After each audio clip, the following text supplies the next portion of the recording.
Enersponse really focuses on automation for both dispatch and integration with energy markets.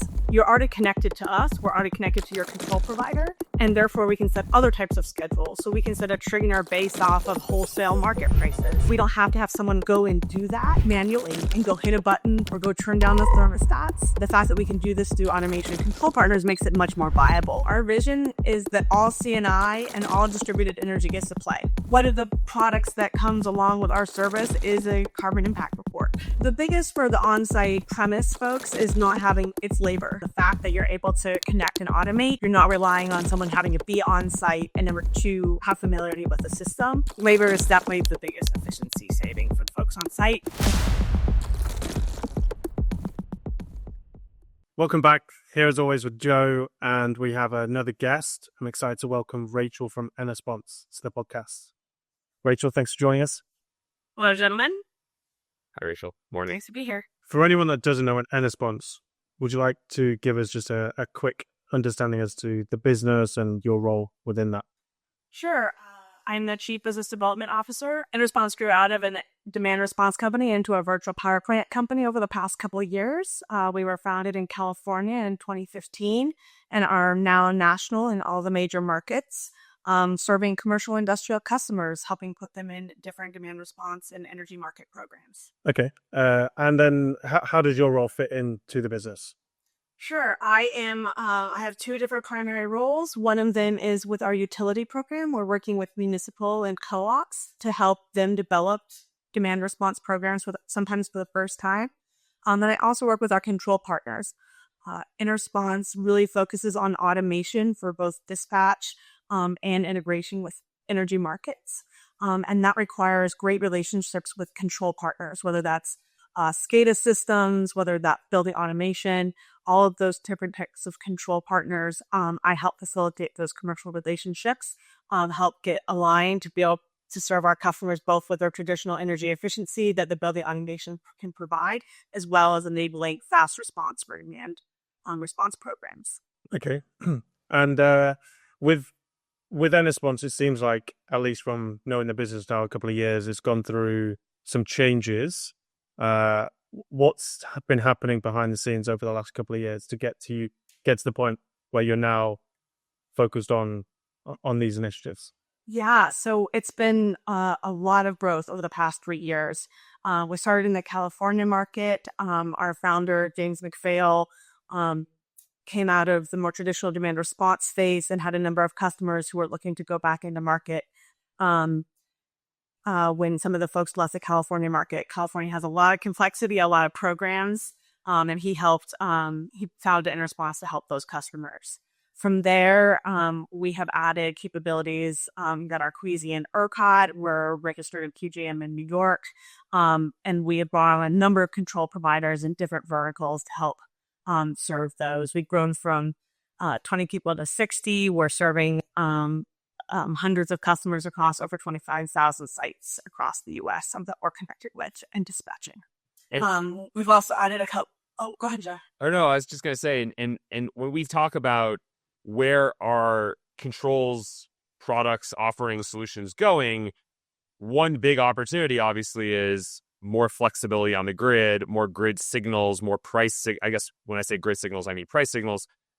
It seems like if you're a controls company, you understand that world enough to know it's important, but you might not understand that world to know what do we do with that? How do we act on that? We can control different energy use in the building, but you're on the other side of saying, well, we understand the market, in front of the meter, if you will, and that's kind of the logical connection. Yeah, I think of ourselves as a translator between different types of incoming signals, whether that's an emergency traditional demand response program, wholesale market prices, or even carbon intensity on the grid.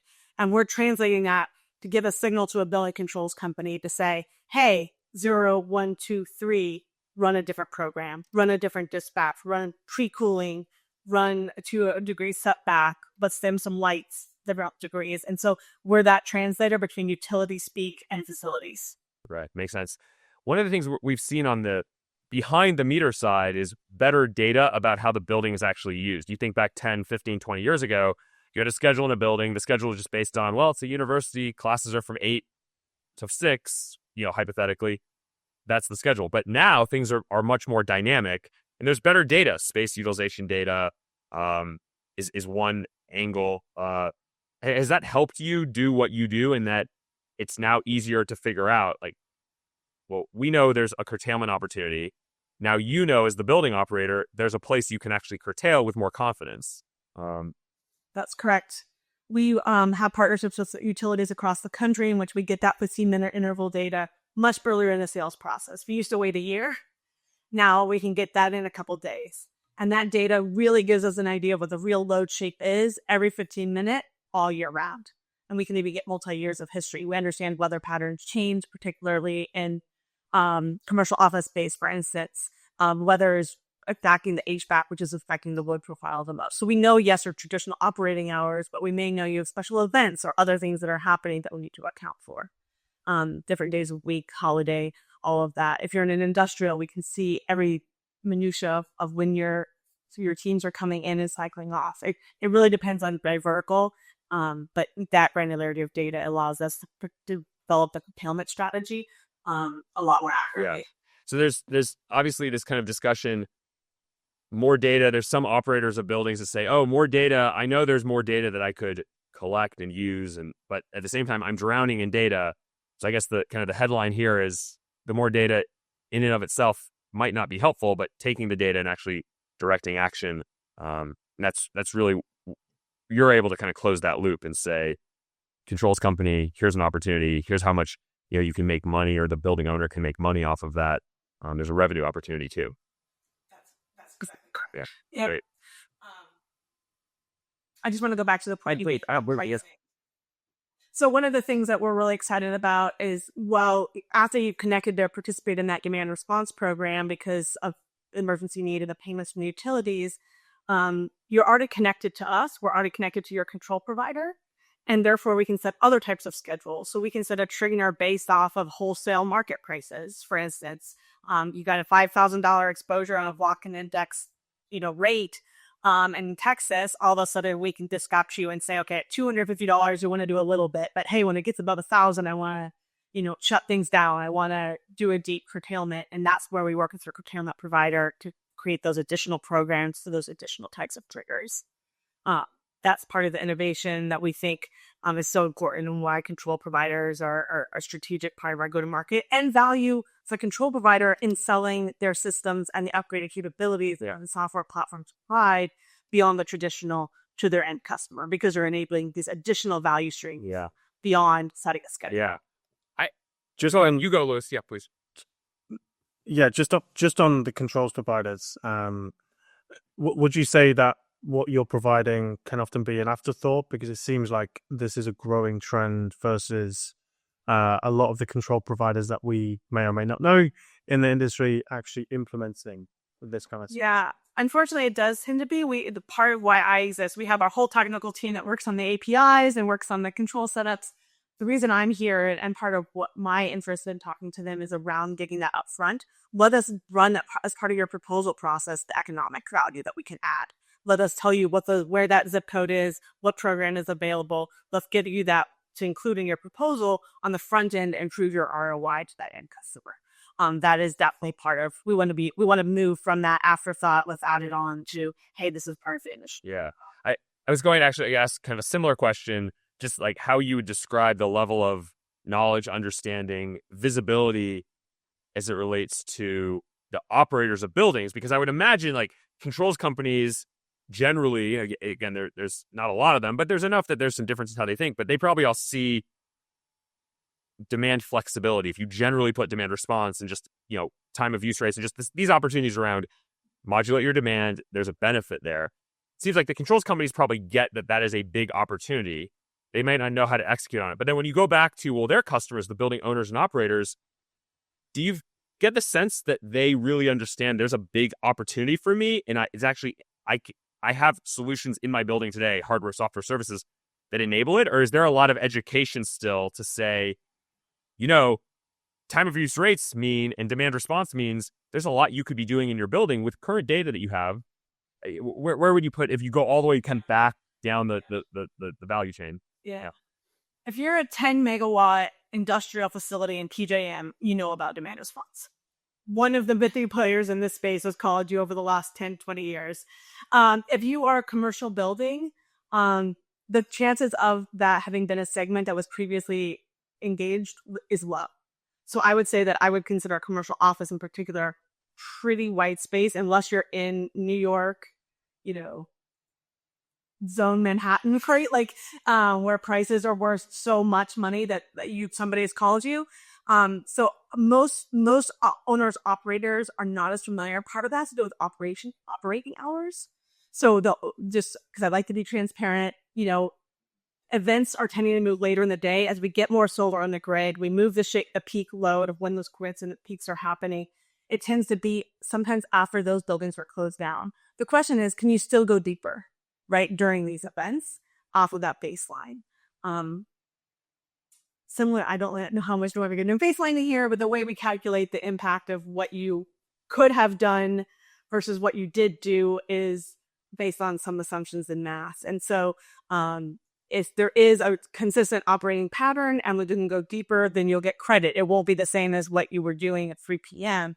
After hours, but there's still probably room within your system to make some impact. But that's been one of the challenges. But now that we don't have to have someone go and do that manually and go hit a button or go turn down the thermostats, the fact that we can do this through automation control partners makes it much more viable in terms of a segment that would be interested in the value, delivering value to that end customer and building owner, or whoever's paying the energy bills and that, triple net lease. Yeah. Yeah. So you mentioned offices, which I would think typically you have more, larger owners of real estate in bigger cities, and bigger cities might be served by bigger IOUs, which means, it's going to kind of vary on grid, the grid operator. But it seems like that's in certain cities. You mentioned New York. I would assume other East Coast cities, other California cities, there's probably a higher likelihood that you're talking to somebody who is interested, that there's a value prop. Beyond offices, other asset classes, obviously large, you mentioned 10 megawatt, industrial sites, they already probably know there's opportunities. Where else would you say types of buildings, types of asset classes, types of industry are more interesting or less interesting? Yeah. So in Enersponse's world, our vision is that all C&I and all distributed energy gets to play. And so we have sites that are small blocks, number of small box players in this space, single site, strip mall, all the way up to industrial. So if you are, the obvious different types of industrial that have some flexibility, but we're actually in this time starting to talk to data centers. We just announced a partnership with DivCon, which is a controls player in the large giga data center side, right? You hear all the talk about load growth, and it's coming, 20% of it's coming from data centers, which include, I know we can talk a lot about crypto as a separate animal, but it's like they have no flexibility. Well, we know it's flexibility because there's HVAC on there. The heating and cooling, there's a degree of flexibility in there.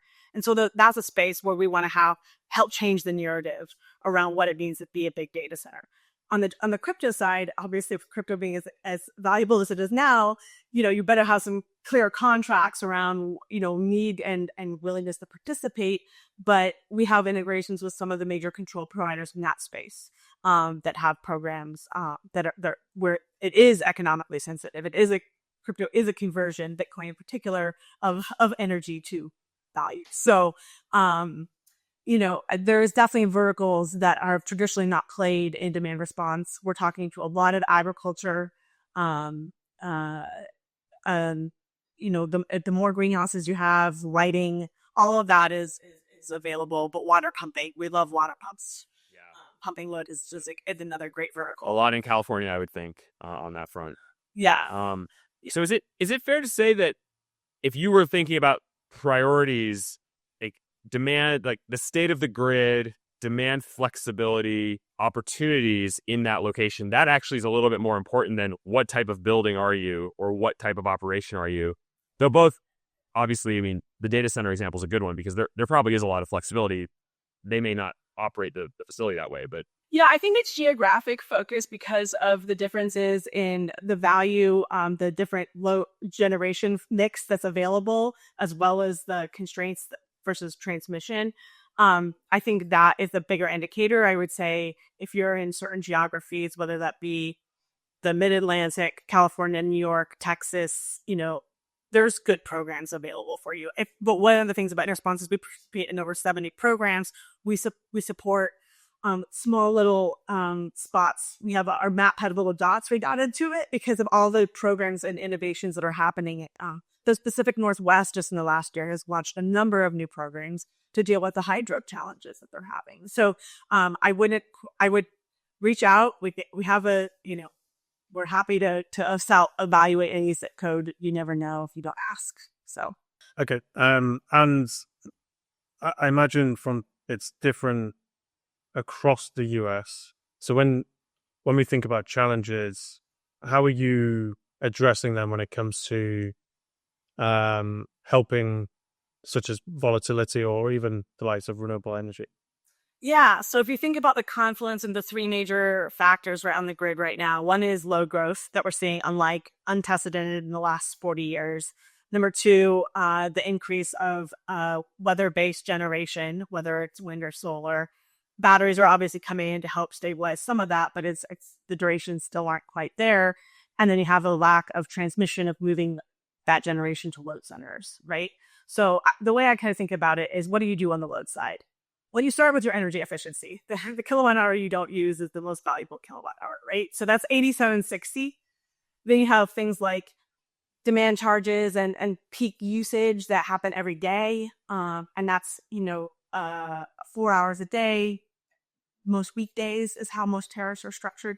And then you get into my world, the niche of the niches, but has a significant value to play because of the time when it's needed. So that's probably your top 40 to 100 hours a year.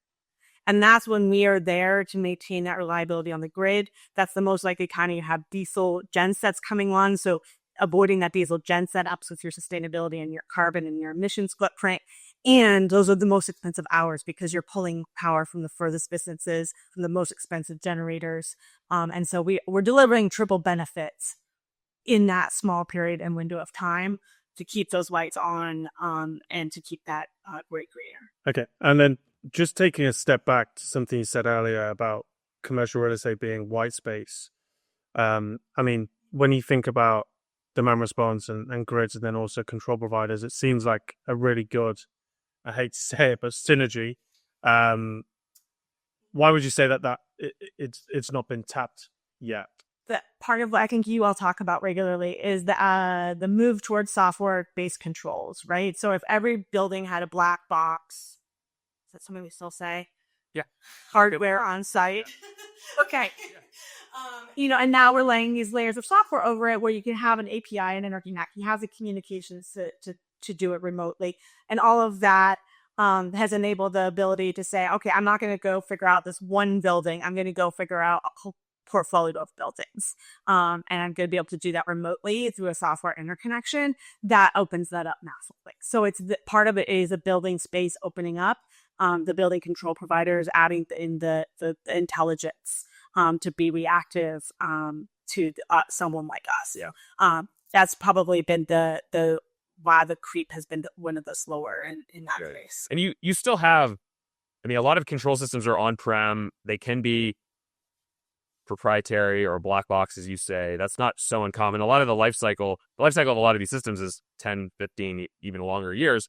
So there's not a lot of upgrading. But to your point, what's starting to change is that data is being exposed and it can be available through an API or just through some other more modern technology means. And then there's a lot you can do with it. It all makes sense what you said. Okay. Yeah, it's legacy and modernization, just like with the grid. Yeah.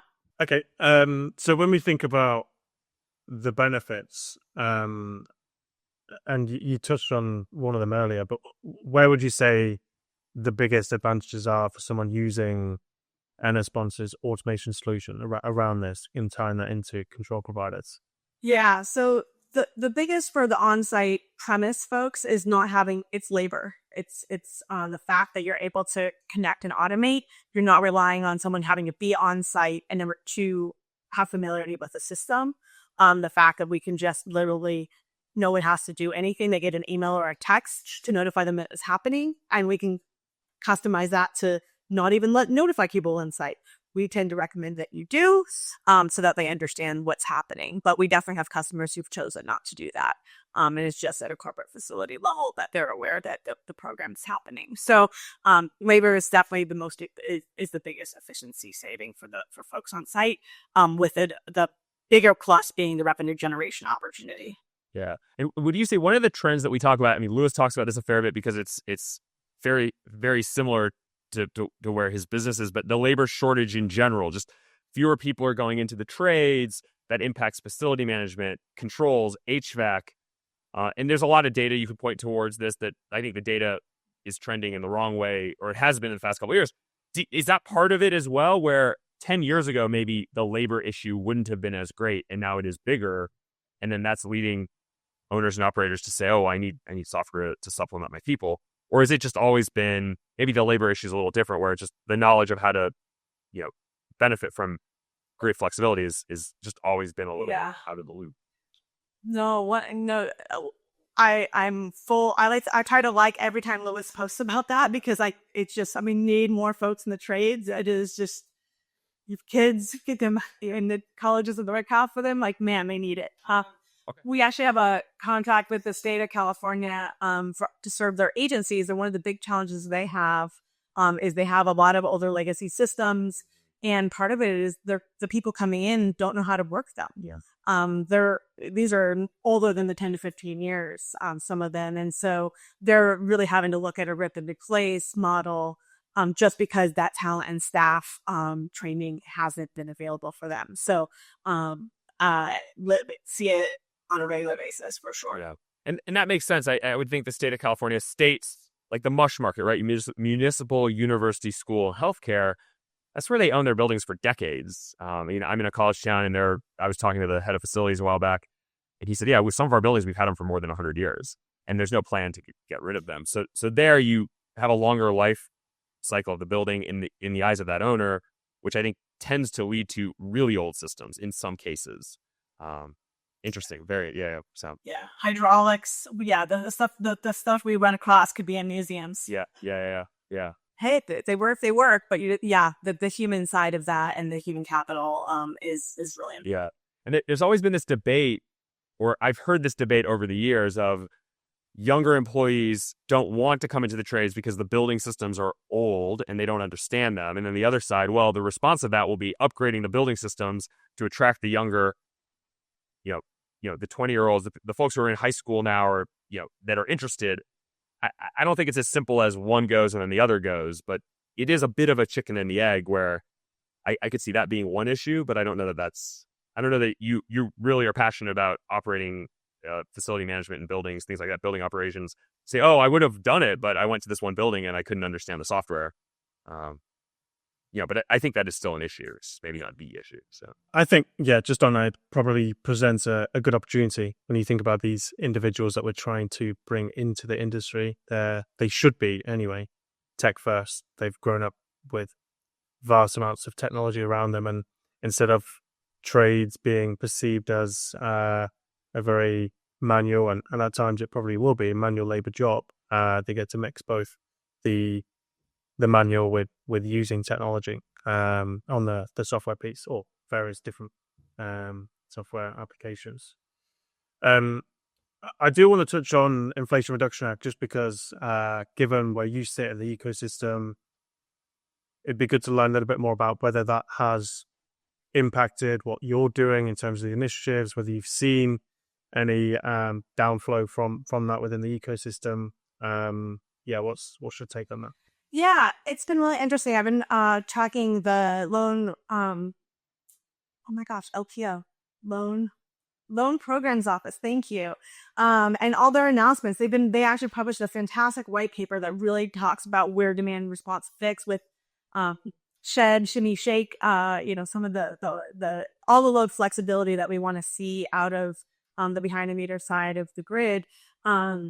What's been really interesting, though, is a lot of it has gone, what we're seeing is flowing to our peers in the residential space. The ability to install behind the residential size batteries, EV charging stations is really helping build out the infrastructure in the residential market. A number of our peers have applied and received really sizable support. I haven't seen it as much in the commercial space. Part of that has to do with the fact that I think commercial and industrial are just not adopting the programs that were supporting battery storage. And at those price points, it gets to be pretty big capital investment. And that market without state level or federal level support hasn't been growing as quickly. Just on a pure baseline level, where LPO would come in and help speed that up or make the terms a little easier. And because of that, we're just really haven't seen a flow down effect for demand response or virtual power plant products in the C&I market. I think it's good for the ecosystem. It's good for the grid. I have no, I don't think there's a problem just because we're not seeing a lot of infrastructure because of that. And the more batteries, whether it's the CHIPS Act or it's the Bipartisan Infrastructure Act, the more assets that are getting built, I think it's all to the good.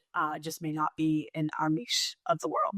Well, it's interesting how, it comes up in a lot of conversations I have where when it comes to commercial buildings, industrial, maybe I've had less discussions, but I think they still fit more into commercial than residential. Of course, there's just a lot of regulation at the state and local, municipality level. And we see that with a lot of the benchmarking regulations, which was maybe the first national initiative or an initiative that stretched across the nation where you have to report your Energy Star score is typically how it's done.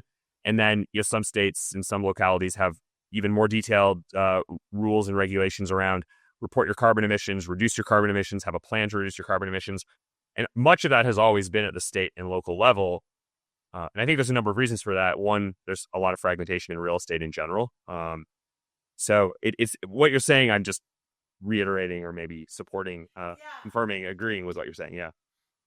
Yeah, I think one of the products that comes along with our service is a carbon impact report.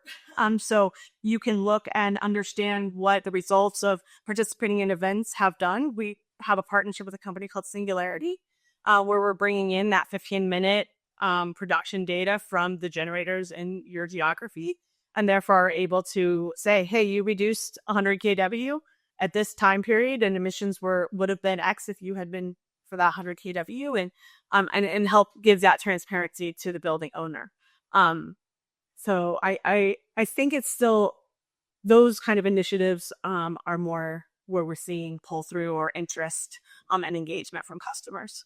And you mentioned about the use case with DivCon and within data centers. I think I saw a press release maybe earlier this year around the California projects. Mm-hmm. Can you give us an idea as to what that looked like? It's a very different use case. So in 2022, there was a big challenge in the California market where there was a number of rolling brownouts over Labor Day weekend because of the supply-demand mismatch. And the state of California asked all of their own buildings, they're a large building owner in the state, and they participated voluntarily. And they said, we really need help. We had no clue how much we actually did. We don't know how to calculate it. Did people actually do what they said that they were going to do? And so they put out an RFP, which we were the winners of. And so we're engaged with over 20 agencies, 15 actively participated this year with growth for next year, so that they can, but their interest is to be a good citizen of the grid. The payments are, I think, always good for state budgets, and managing, reliability is really what's driving them, and the sustainability is a big benefit. So very different use case, thinking about, we're talking to agencies like the big department transportation buildings, and also, fish and wildlife, a small building. So we're really experimenting and trying to figure out how to help that whole concept of all C&I, no matter the size, whether you have one smart thermostat or not. How do we get you to be able to help participate in grid reliability? Cool. Anything else on that, Joan? No, I think it's good. No, I'm yeah. You good? Cool. Okay, cool. So obviously when we think about the state of California, they're probably a little bit more advanced in terms of the sales cycle and just their not even needing a change management, an education piece there. What about if you're, for example, myself or just another controls provider out there? What does it look like in order to get set up with a company like Enersponse in order to start seeing those return on investments? So if you engage with one of our account executives, one of the big things we're going to ask you for is some of that data. We'd like to see your energy usage if you have it available, or at least a minimum of an energy bill, so we can understand your max KW. We're going to talk about how you operate. What are your operating hours? What are your assets, energy using assets, whether it's lights or HVAC or industrial processes or pumps? And then what capability do you have manually to make an adjustment if you get an email or a text the day before, or if you're in Texas, 30 minutes before? And, what can you actually do to make it that? Who's the communication plan? Who's involved to make those reductions happen when notified? So it's a very consultative sale process, because we don't want to put you in market if you're not going to be able to deliver. At the same time, one of the reasons you want to work with someone like us is because there's no risk, there's no penalties, we take care of all of that. That's part of one of the things about some of these programs is the utility really cares that you deliver, but part of the reason we're called aggregators is because we're aggregating that risk across different loads, different portfolios, different asset classes, and therefore we're able to absorb some of that through a large portfolio management system. So we're there to support a customer, and then we have multiple times, hey, the season's starting, you're enrolled in this program, we're nominating you from this much. Does that make sense to you? Are you good with that? Okay. And then we go into the season. There's reporting after the season, payments. So it's a relationship. Our contracts tend to be multi-year in term, because there is a learning process of how to be successful. It sounds very much like a white glove service, like taking a lot of the weight in terms of finding these different programs so that they can obviously run their business internally. We want to simplify and make it transparent. That is the Enersponse way. Nice. So 2025, where are you guys as a business heading, and is there any interesting projects that you've got coming up? Yeah, and people have it as they're in the mid-Atlantic and they have been tracking what's happening with the PJM market. They're going to have an awakening pretty quick. So prices are up over 800 to 900%. We're looking at another increase for 26, 27. So if you're in that market and your bills are going to be going up, and you may want to give us a call about how to participate so you can manage your energy bills. We're really seeing a lot of growth there. California has made some program changes in terms of the different offerings that are available. So once again, helping to navigate which is the best fit for you given duration. Essentially, the primary thing there is the programs that are 2 hours, 4 hours, 6 hours in California. So figuring out what your capabilities are could take a conversation with us. Texas had a pretty quiet summer this year. We're not expecting that for next year. We still think that the volatility that we saw in archive, if you're on block and index, give us a call. We'll help you manage that exposure in the market. So the primary thing, like you were talking before, yes, it's verticals. Yes, there's differences in how we work with you as a vertical or as a particular segment, but it really is geographically centered. And then if you're a national account, if you've got sites across the country, you don't have to tell us. We don't need, if you're a control provider and you have a customer you're wanting to evaluate, you only want to tell us the name, just give us zip codes and we can give you a pretty good 80-20 indication of what that financial opportunity looks like. So yes, I tend to focus on geographies, but that's what really is where the money, that's what determines kind of the value per KW is really available for you. Slightly different conversation here, but when you think about clean response, how does the clean response utilize real-time carbon intensity for optimization? Yeah, thanks. I should have mentioned that as well. So as scope 2 emissions rules become clear, one of the things that we think that we're bringing to market is our clean response offering that is dispatched based off the carbon intensity on a 15-minute interval basis. So like I mentioned before, we have a partnership with Singularity. They provide us that carbon intensity data. And then you can essentially run a demand response like event where you're curtailing your usage during those peak emission periods. And we can work with your control provider to determine that schedule. Maybe you want it 15 minutes, the highest 15 minutes every day. Maybe you want it once an hour a week. We can figure out what the right, and that's a SaaS product, right? You have control to set that up, what that dispatch looks like for you, what your goals are. We can kind of give you a feel. We have a lot of historical data where we can match to, okay, if you had done this over the last 3 years, here's what it would have looked like for you. So it's just one more tool as kind of trying to take those scope 2 emissions and give you a lever. Okay. And then obviously it sounds like there's going to be some interesting developments on the Enersponse side.